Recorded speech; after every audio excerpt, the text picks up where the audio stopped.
नवरात्रि का दूसरा अध्याय। इस अध्याय में इंद्र को हराकर महिषासुर इंद्र पद पे आए और सर्वदेव ब्रह्मा जी से लेकर भगवान विष्णु सब शिव के पास गए और सबने सब बातों से शिव को आग्रहित किया। विष्णु और शिव क्रोधित हुए।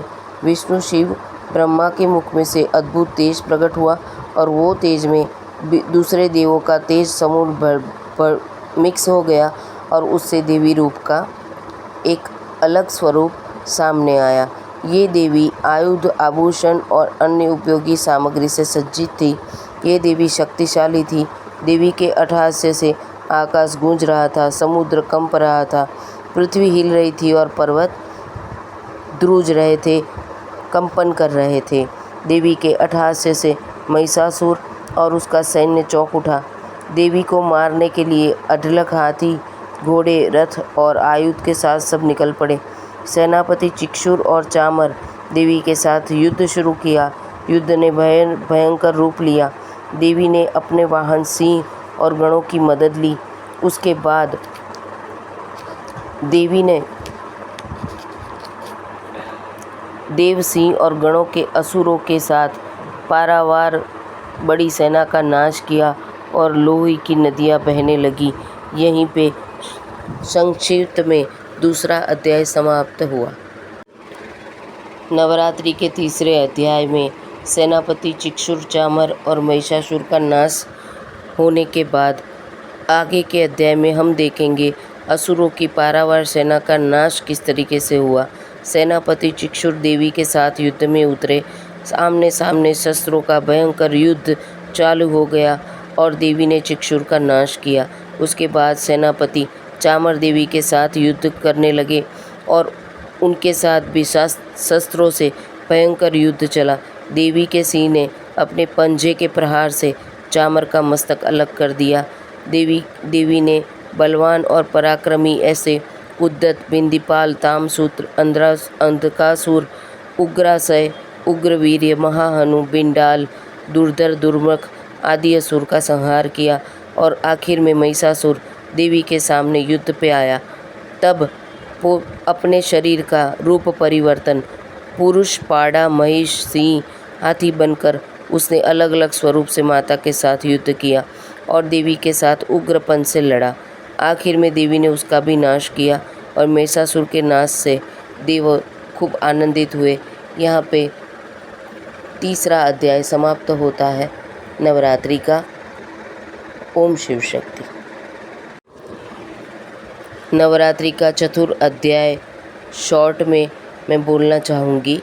ये अध्याय में देवी ने महिषासुर को मारा और उसके बाद देव जब आनंदित हुए तब सब देव और महर्षियों ने जगदम्बा को नमस्कार करके नम्र भाव से उनकी स्तुति करी और बोला, आप हमारी कल्याणकारी हो, अपार प्रभाव और बलवान चंडिका, समस्त जगन का पालन करनारी हो और अशुभ भय का नाश करनारी हो।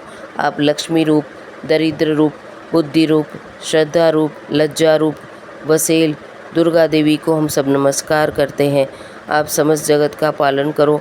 हमें जगत की उत्पत्ति का कारण बनना चाहते हैं, आप उसका कारण बनो और हमारे अंदर जो सत्व रज तमोगुण है सभी दोषों का आप नाश करो।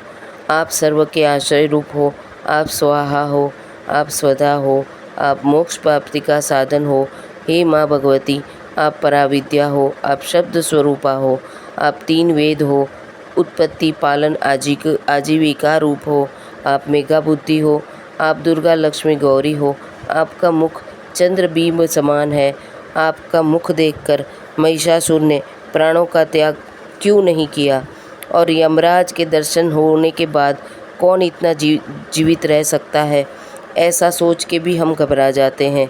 ऐसे अनेक विध महिमा चर्च के देवों देवी ने नम्र भाव से माँ अम्बे की स्तुति करी। यहाँ पे चौथा अध्याय समाप्त होता है। ओम शिव शक्ति। पांचवें अध्याय में शुंभ निशुंभ नामक दो असुर अपने बाहुबल से इंद्र को जीतकर अपना आधिपत्य स्थापित करना चाहते थे। अपमानित, राजभ्रष्ट और पराजित हुए देव अपराजिता देवी का स्मरण करने लगे। वो सब हिमालय पर गए और वहाँ जाके भगवती की स्तुति करने लगे। तब वहाँ पे हिमालय पुत्री पार्वती आई और उनके शरीर में से कौशिकी का प्रागट्य हुआ।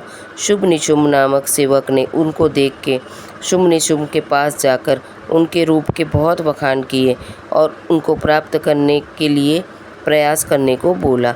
तब शुंभ निशुंभ ने अपने दूत को देवी के पास भेजा। जब दूत वहाँ पे गए तो दूत ने शुंभ निशुंभ को ऐश्वर्य, पराक्रम और बाहुबल की प्रशंसा की और उनके साथ शादी करने के लिए देवी को कहने लगे।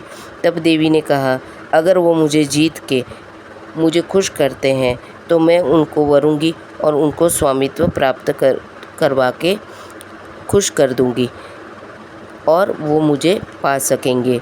यहाँ पे 5वां अध्याय समाप्त होता है। ओम शिव शक्ति। 6ठे अध्याय में युद्ध में सेनापति धूम्रलोचन का नाश, उसकी कथा हम सुनेंगे। देवी के पास संदेश लेकर वापस जाते समय दूत शुंभ निशुंभ के पास जाकर पूरी कथा सुनाई और विस्तार पूर्वक सब बताया।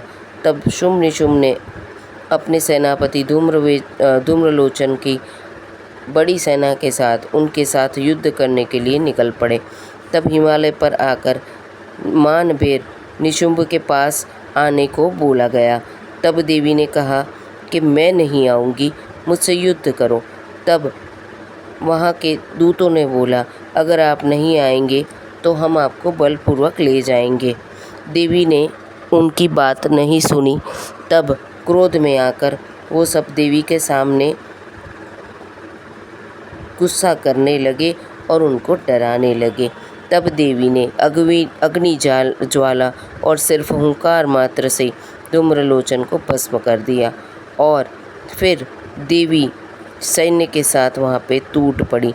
उनका वाहन सिंह पूरी सेना को मैदान मैदान करके एक तरफ कर दिया।